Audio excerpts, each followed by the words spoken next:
Well, Uncle Doug, What? I'm sorry to bother you. We sometimes in our little show like to introduce ourselves to new people, new things. It's important. It's important to make It's networking. to make new friends and judge them accordingly. And I think Uncle Dan is going to introduce us to some people, and then at the end we will judge them. And throughout. Okay, good. You may judge as we go. All right, apply judgment liberally. Yeah, judge as you need to. Yes, because we're atheists, and nowhere does it say we can't fucking judge whatever we want. That's right. Yeah. Well, and those who have been commanded not to judge, they do it anyway. So Yes. They are among the most judgmental. it seems to be just a human-y thing to do. Mm-hmm. Today we're going to learn all about the one holy Catholic and Apostolic Church. Oh, there's just one. Yes. Of course, you fellas know which church I'm talking about. Uncle Mark, do you want to? I would. The one holy Catholic. Uncle Doug knows. Go ahead. Okay, so it was formed in 1987. Yeah. Right after the second season of Cheers wrapped up. Whatever your answer, you're not wrong, because as lots of our listeners will know, they will recognize those words as part of the recited liturgy in literally so many of the churches. You got your Roman Catholic, both Latin and Eastern rites. You got your Eastern Orthodox, the Oriental Orthodox, the Church of the East, the Moravian Church, the Lutheran churches, the Methodist churches, the Anglican Communion, the Reformed Church, and a whole bunch of others. Sweet Jesus, this is going to take all day. They all claim to be the one holy Catholic and Apostolic Church. Oh, is that true? They all claim it. It's because that comes from the Nicene Creed. Which you guys will recognize, or perhaps more accurately, the Constantinopolitan Creed. Yeah. Which was originally written in the First Council of Nicaea in 325 and later amended. I have a first edition. Oh, do you? Yeah. That's a good one to have, man. It was amended in 381 at the Second Ecumenical Council in Constantinople. Now, as you know, the Council of Nicaea was pretty important to the 300-plus-year-old, now very powerful religion of Christianity. Mm-hmm. It was convened by Roman Emperor Constantine I and made many important decisions about the codified beliefs of Christianity. Insightful rules like the prohibition of the presence of a younger woman in the house of a cleric to avoid suspicion. They've stuck to that one. Yeah, they're really solid on that. The prohibition of kneeling on Sundays or during Pentecost. And of course, and this is true, the prohibition of self-castration, which I think they've held to pretty damn well, because what the fuck? We got to deal with this. Well, we did in an earlier episode cover a Russian group that were very much into the removal of the tingly bits. Well, but they were kind of Christian, but I don't know if they were part of this tradition. It seems that whole deal was used to be an issue. And also, it seems like none of these things have held. So, good job, Council of Nicaea. Right, yes, De indeed. Constantinopolitantis. The one thing that the Council of Nicaea didn't apparently do, despite everything I have ever read or heard in my entire fucking life, to the contrary, is the solidification of which books were and were not included in the Bible. Oh. I always thought that too. Right? Huh. My mind is fucking blown. I was doing this research and I had to look up 12 different things because I was like, no, I know that's not true. I know that it was the Council of Nicaea that did that. No, it happened a lot around that time, but it continued long past. Well, they had weightier matters about kneeling. And, right. Self-castration. Yeah. They were dealing with the important stuff. Right. So somehow apparently that seems to be a myth that they solidified the Bible. Not sure how it could have happened. But apparently, it's Voltaire's fault. Or maybe Voltron's, I'm not sure. Probably Voltron. Maybe we'll go down that rabbit hole another time. Anywho, for a lot of years after that, Christianity was sort of loosely consolidated as a single religion, composed of mostly agreeing regional churches. There were some schisms in that timeline, like when the Egyptian church, the Patriarchate of Alexandria, split after the Council of Chalcedon. You guys all remember that stuff. Yeah. Really good that council. whole quagmire. Yeah. That was actually the formation of what is now known as the Oriental Orthodox Church. And yeah, what a hullabaloo that turned out to be. There's going to be schisms. But the big schism, the big split, came in 1064, or at least started then, known as the Great Schism, which sounds to me like a circus act. This was magician. Right. Yeah. Ta-da! Anyway, it should end with a ta-da. I think we can all agree on that. Whatever it ends up being, it should end with a ta-da. But this was when the Byzantine churches of the East, with much power still consolidated in Constantinople, clashed with those of the West based out of Rome. The main sticking point of this schism was a word that the Western Romans wanted to add to the Nicene Creed, which changed the origin of the Holy Ghost from having been created just by the God the Father to having proceeded from God the Father and the Son. Psych, that wasn't really why the schism happened, but several scholars say that's why it happened. It did actually occur, like the Latin word that they wanted to add was filioque, philoquity. No, it was filioque, which was just a Latin word meaning also by the Son, sort of thing. And you can look that up if you want to and go down yet another rabbit hole. But that was just sort of one of those excuses that the Byzantines used to schiz. Why did they want to schiz so bad? We'll get to the schiz. I mean, all right. But I mean, so the reason that they wanted to why schiz, you got to schiz? they're schizzing. Yeah, they're schizzing. But this was sort of that filioque thing was just like it was like one of those. Like when you want to break up with your boyfriend or girlfriend for a while, but there's no specific reason for it. It's just that you're not as happy as you could be. Right. You think that you'd sound like a dick if you broke up with them for that. So you wait until they do something sort of lame, but you would totally forgive them if you like them more, and then you blame them for that thing. That's exactly like that. It's exactly like that. Honey, this schism, it's about me. It's not about you. It's not you. We're schizzing because of me. Look, filioque, or not, we're schizzing here. And the real reason for the schism was basically that the Pope in Rome was getting more and more powerful, and the Byzantine emperor was getting cut out of a lot of the decision making, and the Pope Rome was basically taking more and more of the power and consolidating it in Rome, as Rome was wont to do, as was their wont. Yes, indeed. So literally. It was all political, and we're going to get to more politics and stuff, because strangely, though you'd think that that's not the case, politics and religion seem to intertwine themselves. No. Hold up. In this Church world. and state. Hold up. Right? So even now. But back then it was a big deal, and so thus they skizzed, and this is the origin story of the Eastern Orthodox Church. Oh. And I guess what we now call the Catholic or Roman Catholic Church, but that's not what we're talking about today. All right. The Eastern Orthodox Church, which is what we call it because the more official title, the Orthodox Catholic Church, is super confusing. Although since the word Catholic comes from the Greek and not the Roman, maybe they actually have more of a right to it, but whatever. Schism. More skiz. More cowbell. I schism. I declare schism. I skiz you. No, I skiz you.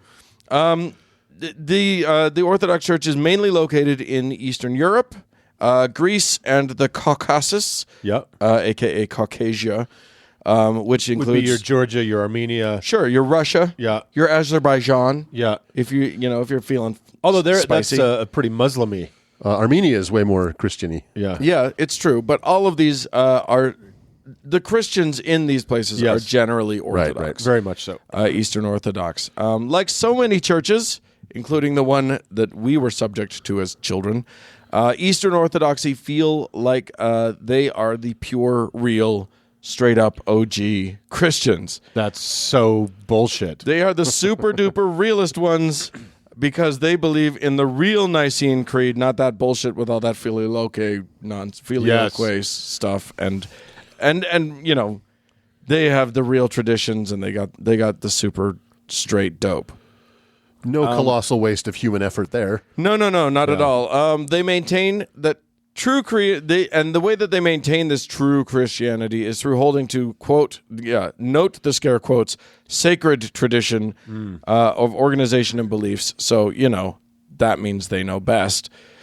In today's world, the Eastern Orthodox Church is marked mainly by weird multi-crossed crosses and clergy with big beards and lots of funny hats and much better robes. Frankly, can we just talk? They're pimping. They are really killing it. Yeah, I agree. They've committed to a look for sure. In the costume department, they are awesome. They look like they belong teaching classes at Hogwarts, but yes. Yes, 1,000% yes, 100 times yes. Yeah. The theological differences between them and the Roman Catholic Church are, at least to an outsider, almost non-existent. Right. They still reject the Pope, so that's one, I guess. Yeah, but so do I. That's what we have in common. Right, yeah, exactly. And they reject the concept of a central guy with all the power, unless, of course, you're talking about the ecumenical Patriarch of Constantinople. See, Eastern Orthodoxy is split up into patriarchates, which have dominion over sort of different regions. And the Patriarch of Constantinople, apparently nobody's... What does Patricia Arquette have to do with this? Right, exactly. Yeah. And apparently nobody sang them the song about it being Istanbul now. That guy is considered, heavy scare quotes here, first among equals. Jesus. So, yeah, nothing at all like the Pope. Don't get confused. Right. We are not poping. There's no Pope here. Right. There's nothing to see here. That guy is now the current guy is Patriarch Bartholomew the First. There has not been a Bartholomew in all this time. No, not as crazy. I mean, and this is one of those things where. But by the way, this is not a pope, but he did rename himself this when he ascended to his patriarchy. Gotcha. So no pope. Right. Hashtag not no a pope. Nope. Hashtag not a pope. They choose them. They use like orange smoke. Right. Yeah. Exactly. from Nam. Totally different. It's a totally different thing. Hashtag not all popes. Which, by the way, this guy, if you ever look at him, looks like. Usually he's wearing all black, so he looks kind of like Santa Claus masquerading as a nun. Yeah. It's kind of delightful. He's Night Claus. Stealth Claus. Yes, indeed. He's Venom Santa Claus. So here, this guy's actually pretty okay. He's known for like reaching out to other Christians and other religions, and for being super into environmentalism, that sort of thing. Really? I believe he actually prayed at the coffin of Pope John Paul II when he died. Did he? Yeah. Is that this guy? Yeah. Well, they brought a bunch of other Catholic Guys with hats. schismed religions in. Yeah, and they had a hat off. It's always great when that happens. But yeah, this guy has reached out to the current pope a bunch of times and been seen with him, and is credited with sort of. I mean, the schiz is still going to be there, but yeah. at least they're buddies now. How do you come back from that schiz? You just you give it several centuries, Right. and then you golf with each other or whatever. And then you wait for a pope from a country that the people who wrote your holy book didn't know existed because it was on the other side of the flat earth. And then it's important that pope only have one lung. Yeah. Right. It's all there in Timothy. Right, exactly. And then you both go, you and that pope go hand in hand to a holy site in Israel. Yes. And invade that country. Part of what brought this up for me, part of why I wanted to bring up the Eastern Orthodox Church, which is again the same as the Catholic Church, just with different clothes, Beardier. a little beardier, is that I read a really interesting article, partly in research for a story that I did on Thank God I'm Atheist, but it's about how this article got into a lot of things, and part of that was how Fancy Bear, which is the name of the Russian spy bot. Oh thing. yeah. spy network that hacked the Democratic Party and has been like meddling in American affairs. Allegedly. Also allegedly have been trying to hack the Eastern Orthodox Church and have been spying on them. How do you hack a lot? parchment? Yeah, exactly. How do you hack How a do you- scroll? How do you hack an 11th century organization that still hasn't upgraded? These guys are because I mean, so the Orthodox Church kind of was dead in Russia for a while during communism, under communism and stuff, came back and became super buddy with the Russian government. The oligarchy. For a first ever in history, an autocrat found the religious structure in a country useful. Right. Exactly. Never happened before. In a first, people. So weird. So weird. So now That Vladimir is quite the innovator. right. So now and this didn't start with Putin, but it continues heavily with Oh, Putin. yeah, he has definitely made that a program. And so so this has been going on, and the Russian hackers are also trying to get inside information. I think because they want to root out, they want to make sure that they keep their power. Putin wants to make sure that he keeps his power within that organization, and wants to find Compromat on the people inside. He wants to compromising stop information. possible schismizing. well, and wants to keep anybody who would speak out against him Right. within the church under control. Right, of course. By under control, you mean dead. Well, You mean dead and radioactive. frequently, I mean dead. Yes, indeed. Not only has he, so like this hacking includes like insane phishing attempts. They like, for instance, when the current Russian Orthodox Church got a new guy that was sort of director of communications. They literally, or maybe it was the whole Orthodox Church. Put a microphone in his beard. They sent the hackers sent out an email to a whole bunch of Eastern Orthodox bigwigs that basically said that purported to be from this new director of communications, and just said, "Here, by the way, click this link. It has a bunch of information for how to talk to the press and how to talk to this stuff." It was all in their kind of language. Oh, wow. It was all written really smart, and it basically installed malware on their computer that then they could track what was going on. Part of the reason for this is because there is a schism brewing. Breaking There's news, everyone. A new schism Here a brewing, comes a schism. yeah. which is that the current We haven't had to use this graphic since 1126. I'm right, very exactly. excited. Dee, dee, dee, dee, dee, dee, dee. Literally, what's happening right now is that the Patriarchy of Ukraine wants to break away because currently, or rather, the Church of Ukraine wants to break away because currently they're under the Russian Patriarchy, Right. and they don't want to be. Is there some rivalry between Ukraine and Russia? Yeah, you wouldn't.